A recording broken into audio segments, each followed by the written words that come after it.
ओम सर्वमंगल मांगल्ये शिवे सर्वार्थ साधिके शरण्ये त्र्यंबके गौरी नारायणी नमोस्तुते। नमस्कार, स्वागत है आपका आचार्य वाणी में। मैं आचार्य डॉक्टर विक्रमादित्य आपके साथ हूँ और आज का विषय हमारा है कुंभ राशि वालों के लिए सूर्य का परिवर्तन जो होने जा रहा है वो क्या कुछ करेगा।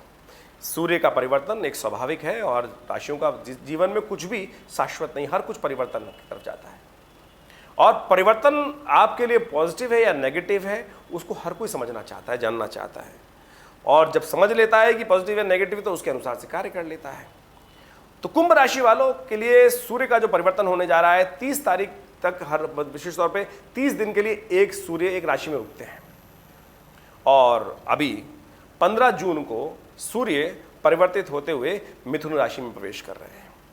कुंभ राशि वालों के लिए मिथुन जो राशि है वो पड़ती है पंचम में, यानी 5वें भाव में सूर्य आपके आने वाले हैं और कहाँ के स्वामी है? सप्तम भाव के स्वामी है। सप्तम भाव जो है व्यापार का भाव है, आपके जीवन साथी का भाव है, युद्ध का भाव है, जुए का भाव है, कई प्रकार की बहुत इंपॉर्टेंट भाव माना जाता है।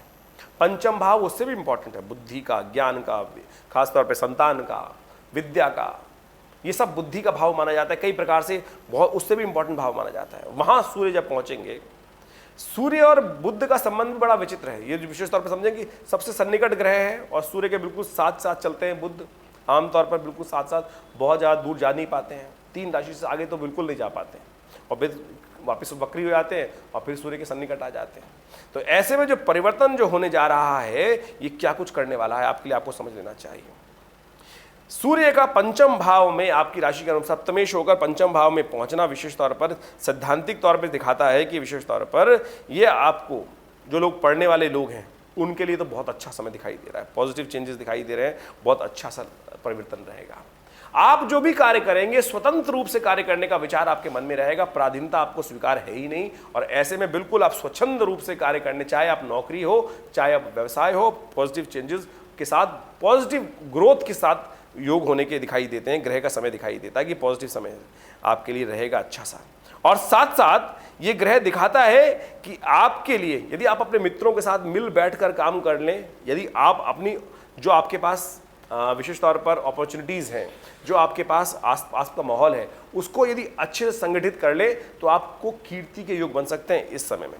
तो आपको अपनी जो विशेष तौर पर रिसोर्सेज हैं उनको यूटिलाइज करते हुए काम करने का बुद्धि मन में लगानी, बुद्धि आपके अंदर सही से रह सकती है और वो आपके लिए बहुत अच्छा रहेगा। लेकिन जीवन साथी के लिए ये समय थोड़ा भारी रहेगा। जो लोग वैवाहिक लोग हैं उनको ध्यान रखना चाहिए कि जीवन साथी का स्वास्थ्य थोड़ा ध्यान रखते हुए कार्य करने का प्रयास करना चाहिए और व्यवहार आपका बहुत पॉजिटिव रहेगा, हमें बिल्कुल दिखाई देता है और अपने मित्रों के साथ, परिवार वालों के साथ बहुत अच्छे से आप इस समय का लाभ लेने का प्रयास कर सकते हैं। लेकिन जीवन साथी के स्वास्थ्य का विशेष तौर पे ध्यान रखने की ज़रूरत है, वो ध्यान रखिएगा। उनके निमित्त ध्यान रखने के लिए एक उपाय भी हम आपको बताएंगे, वो उपाय अवश्य करने का आपको प्रयास करना चाहिए और उसको कर आप बहुत बढ़िया तरीके से लाभ की स्थिति बना सकते हैं। ये समय आपकी विशेष तौर पर पर्सनैलिटी को बढ़ाने वाला है, आपके गर्व को बढ़ाने वाला है और साथ साथ यदि आप परोपकार युक्त काम करेंगे, जो हमें लगता है कि बहुत बढ़िया से काम करने के अपॉर्चुनिटीज़ हैं आपको, वो बहुत बढ़िया से आपको लाभ भी देने वाले हैं। इसलिए परोपकार का कार्य अवश्य करने का प्रयास करना चाहिए, पॉजिटिव वे में काम करने का प्रयास करना चाहिए। ऐसे में आपके जीवन में धार्मिकता का उदय होने के योग भी दिखाई देते हैं। कुछ धार्मिक म्यूजिक्स, खासतौर पर धार्मिक लेक्चर्स, हो सकता है आप यूट्यूब पे धार्मिकता की तरफ ज़्यादा चले जाएँ, ऐसे में वो बहुत पॉजिटिव है। जितने आपका धार्मिकता से क्या होता है कि आजकल तो रिसर्च भी आ गई है नई कि जो लोग धार्मिक ज़्यादा होते हैं, धर्म को मानने वाले होते हैं, वो दीर्घजीवी भी बनते हैं, पॉजिटिव चेंजेस वाले रहते हैं, उनके अंदर सेल्फ कॉन्फिडेंस अच्छा होता है। तो इस बात को समझे कि धार्मिकता किसी भी रूप में आप यदि अपना रहे हैं, लेक्चर सुन रहे हैं, संत महात्माओं के प्रवचन अच्छे वाले सुन रहे हैं, तो उससे आपके जीवन में कल्याण के योग बनने वाले हैं, प्रेम का उदय होने के योग बनते दिखाई दे रहे हैं आपकी राशि के अनुसार से। लेकिन एक बात का ध्यान रखिएगा, कई वादे हैं वो टूट सकते हैं इस समय में, इन 30 दिनों में। खासतौर पे जो मिथुन में सूर्य चलेंगे तो ऐसे में वादे बहुत सोच समझ के कीजिएगा। हो सकता है वादे जो आप करें, जो आप बात बोले, उनको पूरा ना कर पाएं और फिर आपको वाणी का दोष लग सकता है। ऐसे में आपकी कीर्ति को हानि पहुंचाने के कार्य हो सकते हैं। तो ऐसे में बहुत सोच समझ कर कुछ भी कमिटमेंट करने से पहले आप बहुत अच्छे से बहुत थोड़ा जबान दबा के बोलने का प्रयास कीजिए। कुछ भी नहीं, खुले दिल के हिसाब से हाँ हाँ बिल्कुल पूरा कर देंगे, हम ऐसा कर देंगे। बहुत सोच समझ के, अपनी सीमा को पहचानते हुए, सामर्थ्य को पहचानते हुए आपको कार्य करने का प्रयास करना चाहिए। सूर्य का परिवर्तन जो है विशेष तौर पर विद्या वाले स्थान में, बुद्धि वाले स्थान में जब आते हैं तो इस प्रकार की अपॉर्चुनिटीज देते हैं। तो ऐसे में आपको विशेष तौर पर एक बात, सेहत का ध्यान रखने की जरूरत है।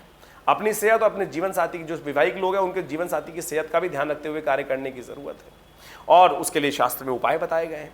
संक्रांति जब मिथुन की होती है तो ऐसे में विशेष तौर पर एक उपाय शास्त्र में कहा गया है कि हर रविवार के दिन एक उपाय करें, व्रत रखें, सूर्य को जल दें, सूर्य की उपासना करें, गायत्री मंत्र का पाठ करें, और खासतौर पर मानसिक तौर पर गायत्री का पाठ करने के उपरांत शाम थोड़ा सा व्रत रखते हुए शाम के समय सूर्य को पुनः अर्घ देने के बाद उस व्रत को पूरा करें, और फिर काली मिर्च का सेवन कर उस व्रत को खोलें। कहा जाता है कि इस व्रत को पूरा करने से, इस पद्धति को अपनाने से स्वास्थ्य के दृष्टिकोण से भी अच्छे योग बनते हैं। और हो सके तो रविवार के दिनों में और संक्रांति के दिन में अन्न का, वस्त्र का, दूध का, दही का, इनमें से किसी भी चीज़ जो हो सके तो 4 रविवार पड़ेंगे, चारों चीज़ों में अलग अलग क्षेत्र, अलग अलग चीज़ रख ले। एक दिन अन्न, एक दिन वस्त्र, एक दिन दूध, एक दिन दही, इन चारों चीज़ों का धीरे धीरे दान करने का प्रयास करें अपनी सामर्थ्य के अनुसार से। ये सूर्य जो थोड़ा बहुत नेगेटिव है वो भी पॉजिटिव हो जाएगा, और अच्छा अपॉर्चुनिटीज़ आपके जीवन में लेकर आ रहे हैं। सूर्य का परिवर्तन बहुत पॉजिटिव आपके लिए अच्छा रहेगा, इसका लाभ आपको लेने का प्रयास करना चाहिए। यदि आपके मन में कोई शंका चल रही है तो चिंता ना करें, नंबर्स आपके सामने स्क्रीन पर हैं, आप कॉल कर अपने प्रश्नों का समाधान जान सकते हैं। व्हाट्सएप के माध्यम से अपने प्रश्नों को भेजें, अवश्य हम प्रयास करेंगे आपकी समस्याओं का निदान करने का। धन्यवाद।